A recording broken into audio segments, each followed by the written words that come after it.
안녕하세요. 0점 에너지 프리에너지라 불리우는 대표 코일인 POE 볼텍스 코일을 이용해서 객관적인 결과물을 보여드리기 위해 영상을 제작해 보았습니다. 우선 간략하게 기기 소개를 하자면 그림과 같이 POE 볼텍스 코일 있는데 독립적인 두 개의 폐회로입니다. 실제로 제가 직접 하나하나 다 만들어 봤는데요. 자세히 보시면 큰 줄기 덩어리가 두 개가 겹쳐 있는 걸 볼 수 있습니다. 이 한 개가 얘에 해당되고 나머지 한 개가 얘에 해당됩니다. 그래서 독립적인 두 개의 폐회로를 볼텍스 형상으로 만들어 보았습니다. 이것이 POE 볼텍스 코일입니다. 그 다음에 저희가 필요한 게 FG188이라는 함수 발생기를 제가 중고로 한 개를 구매를 했는데요. 여기서 함수 발생기란 다양한 파형을 교류 형태로 주파수를 조절해서 출력하는 기기입니다. 엄밀히 말해서 교류가 아닐 수도 있는데 주로 교류를 출력하는 기기로 사용을 합니다. 그래서 재원을 보시면 0.01Hz부터 10만 Hz까지 이용을 할 수 있다고 합니다. 보시면 10만 Hz, 1만 Hz를 둔 다음에 이거를 돌리게 되면 10만까지 갑니다. 이런 식으로 범위를 지정할 수가 있습니다. 그 다음에 이거는 이걸 눌러놓고 여기는 사인파, 이거는 삼각파, 이거는 사각파입니다. 이 두 개는 안 건드려도 되고 이게 전압 출력을 조절할 수 있는 건데 저는 지금 가장 센 전압으로 실험을 해보려고 합니다. 이거는 출력 단자고 나머지는 사용 안 해도 됩니다. 그래서 제가 조절할 건 이 주파수, 헤르츠를 조절해서 측정을 할 생각입니다. 네, 우선 그러면 원리를 이제 소개해 드리겠습니다. 원리를 설명해 보겠습니다. 우선 제가 여기서 함수 발생기가 교류 형태로 이쪽으로 흘렀다가 반대쪽으로 흘렀다가 이쪽으로 흘렀다 이거를 반복하는 기계라고 말씀드렸는데 여기서 보시면 이 A회로를 통해서 전류가 흐르고 반대로 흐르고 반대로 흐르고를 반복합니다. 그로 인해서 자기장이 발생하게 되는데 그로 인해서 B회로는 실질적으로 완전히 폐회로입니다. 근데 여기서 유도전류가 발생해서 B회로로부터 에너지를 측정할 겁니다. 즉 A회로에서 전압과 전류를 측정한 다음에 그와 같은 환경에서 B회로의 전압과 전류를 측정을 해보겠습니다. 그래서 제가 여기다가 직접 계산을 해서 결과를 객관적으로 보여드릴 생각입니다.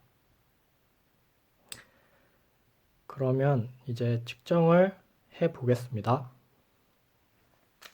우선 A회로에서 전류와 전압을 측정해 보겠습니다. A회로는 입력 단자입니다. 입력 회로입니다.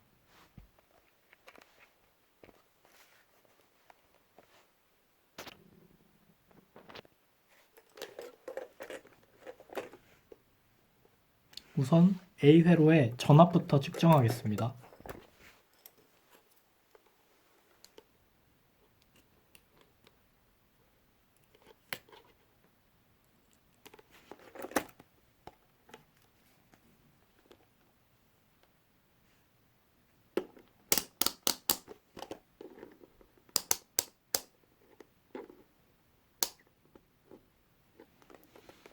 네, 이렇게 측정을 하고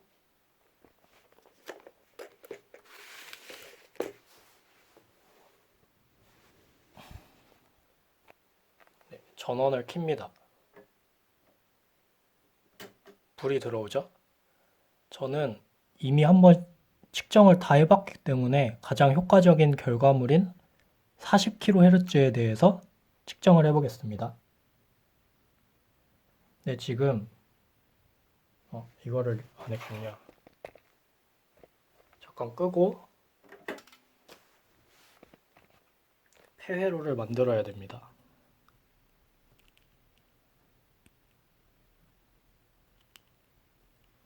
자, 폐회로가 됐죠? 이게 비회로입니다. 폐회로가 됐습니다. 얘도 연결을 했고, 네, 이제 전압을 측정만 하면 됩니다. 네, 켜보겠습니다. 40kHz 40kHz에서 전압은 13V가 나왔네요. 좀 더 정확하게 측정하기 위해서 200을 최대로 하는 거 말고 20으로 해보겠습니다.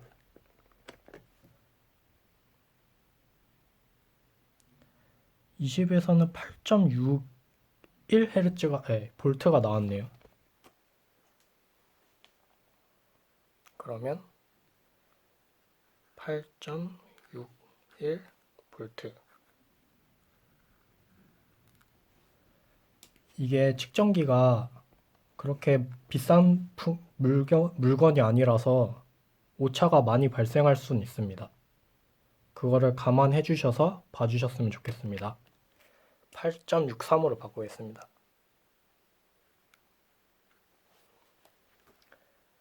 네. 그 다음에 이제 전류를 측정해 보겠습니다. 다시 끄고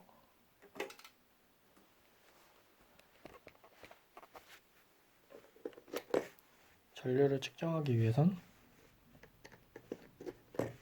회로를 바꿔야 됩니다.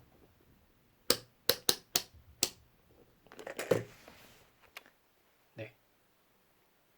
이제 다시 측정을 해보겠습니다. 전원을 켜고 40Hz로 바꾼 다음에 값이 안 나오네요. 끄고 미리암페어로 측정을 해보겠습니다. 아까는 20A가 최대치인 그 측정 전류 값이었는데 이제는 200mA로 낮춰보겠습니다. 다시 40Hz. 네, 그러면 40mA가 나옵니다. 그쵸? 즉 인풋에서 40.3mA가 나왔습니다. 정확한 측정 값이라고 확신은 못하겠지만 우선은 이렇게 나왔습니다. 이제 아웃풋을 측정해 볼 건데요. 그러면 다시 조절을 해 보겠습니다.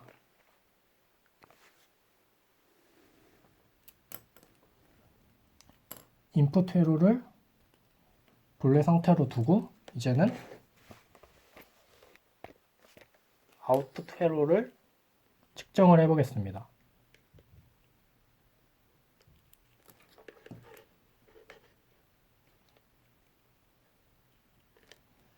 우선 전류부터 측정을 하겠습니다. 전류로 세팅이 되어 있으니까.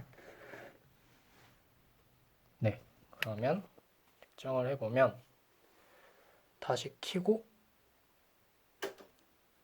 40Hz 맞춰놓고 보면 아예 값이 측정이 안 되네요. 그러면 이거를 20mA 기준으로 해보겠습니다. 그러면 6.46mA가 나왔습니다. 이제 전압을 측정해 보겠습니다. 끄고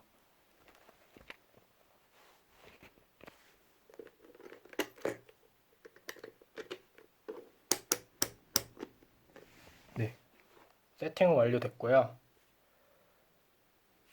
200V까지 측정되는 값으로 기준을 맞춰봤습니다. 이제 다시 켜보겠습니다. 40Hz. 83.6 볼트가 나왔네요. 83.6 볼트. 40Hz 맞죠? 네. 이제 아웃풋과 인풋과 아웃풋을 각각 전류와 전압을 측정을 해 보았습니다. 전원을 끄고 이제 계산을 해 보겠습니다.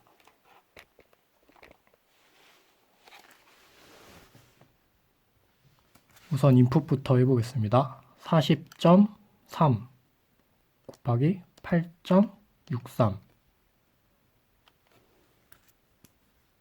347.789 mW가 나왔죠.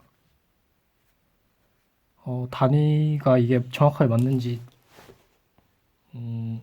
제가 전자과가 아니라서 좀 헷갈리긴 하는데 그냥 진행하겠습니다.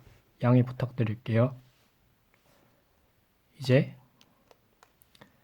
아웃풋을 보면은 6.46 곱하기 83.6 그러면 540.056 mW가 나왔습니다. 근데 아까 인풋에서 전류가 전압 값이 좀 다르게 나왔죠. 좀 높은 값이 나왔다가 낮은 값으로 나왔죠. 그렇기 때문에 한번 전압을 다시 그 높은 값을 기준으로 계산을 해보겠습니다. 저도 이거는 정확하게 말이 생길 것 같아서 한번 해보겠습니다.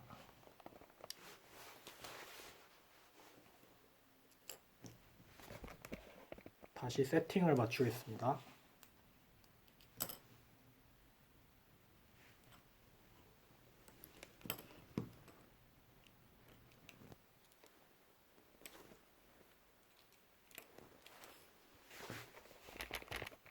네. 전압을 아까 200V를 기준으로 했을 때 좀 더 높게 나왔습니다. 그거를 위해서 한번 이렇게 해보겠습니다. 전원을 켜고 40Hz 맞추고 보면은 12.7V가 나왔습니다. 12.7V 200V 측정대, 얘는 20V 측정대. 그러면 결과값이 또 다르게 나오겠죠? 계산을 해보면 12.7 곱하기 40.3 보시면 511.81이 나왔습니다. 511.81 mW.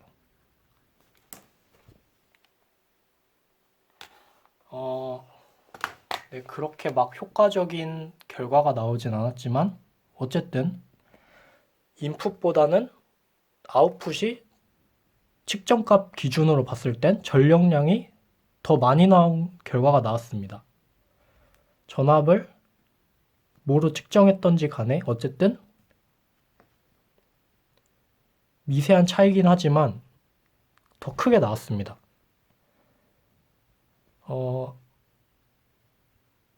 이거에 대해서 저도 정확한 원리는 모릅니다. 왜 이렇게 나온지 모르고 우선 많은 외국 사이트나 영상에서 이렇게 나옵니다.